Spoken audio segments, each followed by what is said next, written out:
Sud Radio, ça va mieux en le disant. Jean Dorido. Bonjour Jean. Bonjour Laurence, bonjour à tous. Docteur en psychologie et créateur de l'application Zenfi pour une séquence psychologique un petit peu estivale parce que c'est un peu l'été quand même. On est en plein dedans là. Quand même.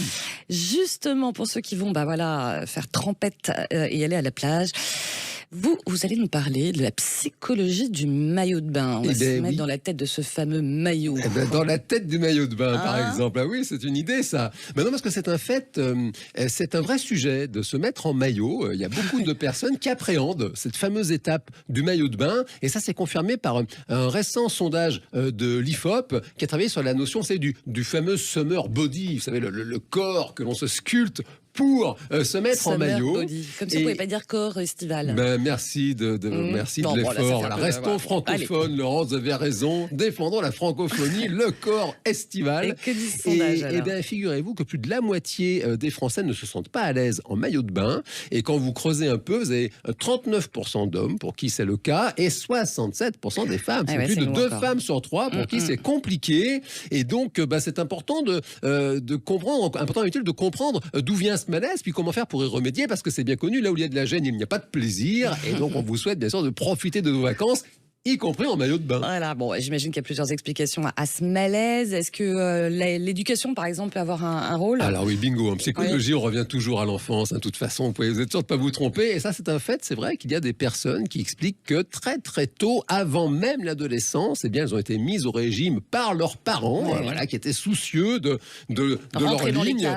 Exactement, de rentrer dans les cases. C'est exactement ça. Et justement, on fait bien de parler des cases, Laurence, parce que c'est un fait aussi que cette espèce de dictat, vous voyez, d'un corps esthétisé à outrance, c'est entretenu aussi précisément par les magazines, par les réseaux sociaux aujourd'hui, avec des photos en plus ultra retouchées, ultra filtrées, donc bien sûr que ça brouille la perception. Et puis, il y a évidemment aussi le regard de l'autre, ou plutôt l'idée que l'on se fait du regard de l'autre. Et là-dessus, il y a des expérimentations de psychologie qui sont assez étonnantes. Alors, le regard de l'autre, quel sondage ou expérience sur la matière ? Eh bien, figurez-vous qu'il y a une équipe de psychologues français, ils ont mis 2 filles devant une boutique de cosmétiques, de produits de beauté, comme ça. Et alors, c'était prévu dans l'expérimentation, dès qu'une femme s'approchait, elle disait soit « Oh, dis donc, il est joli ton haut », soit un truc qui n'avait rien à voir, du genre « Marie, elle arrive à quelle heure déjà ?» Eh bien, figurez-vous que quand elles font allusion au haut que porte la copine, plus de la moitié des femmes à côté, elles jettent un œil dans le miroir qui avait été prévu dans la boutique, alors qu'il n'y en a que 11% seulement quand ça parle de Marie. Donc ça veut dire que les chercheurs expliquent que dès que quelqu'un entend qu'il est fait allusion à quelque chose d'esthétique, elle a le souci, elle voit le miroir, elle vérifie, exactement. Le regard de ça l'autre, la met en stress. C'est ça la met en stress. C'est plutôt les femmes et les filles. Alors, c'est un peu genré, c'est vrai. Encore une fois, peut-être qu'on a plus d'exigences. La bedaine, certains s'en fichent. Je vous en parlerai cet été, c'est ça, la psychologie de la prévu, bedaine. Exactement. Alors pour ceux qui n'osent pas se mettre en maillot, comment on fait alors là cet été D'abord, vous l'avez dit, Laurence, c'est vrai, levez le pied sur les réseaux sociaux, ça vous fera du bien par rapport à l'image corporelle, et puis de toute façon, ça vous fera du bien, parce que c'est quand même pas très très bon pour la santé mentale, tout ça. Et puis bien sûr, vous pouvez travailler à améliorer votre estime de soi corporelle, on appelle ça comme ça. Oui, l'estime de soi corporelle, vraiment l'estime qu'on a de son propre corps. Et pour ça, figurez-vous que le fameux miroir, eh bien, il a un effet extrêmement utile. C'est assez contre-intuitif. Des expérimentations ont été faites sur des adolescents obèses. Et ils ont fait 6 séances de psychothérapie. Et avant les séances, ils devaient passer 50 minutes à se regarder nus devant un miroir. 50 minutes. Et bien, contre toute attente, ça leur a fait le plus grand bien.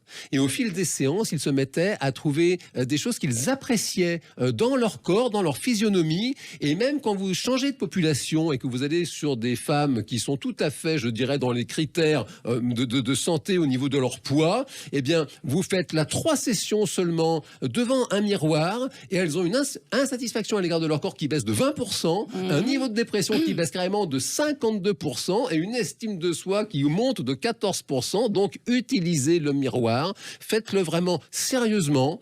prenez du temps, il ne faut pas se regarder et puis partir en courant. Ça peut arriver au début. Simplement, vous prenez le temps de vous regarder et petit à petit, ça crée ce qu'on appelle un phénomène d'habituation et vous allez apprendre à vous apprécier. Incroyable, cette expérience. N'est-ce pas? En fait, il faut apprivoiser cette image dans le miroir. Ça, se mettre à l'aise avec. Et ça, c'est mécanique en fait. C'est le fait d'être devant le miroir, ça crée cette habituation et après, vous serez plus à l'aise en maillot de bain, vous profiterez mieux de vos vacances. C'est ça.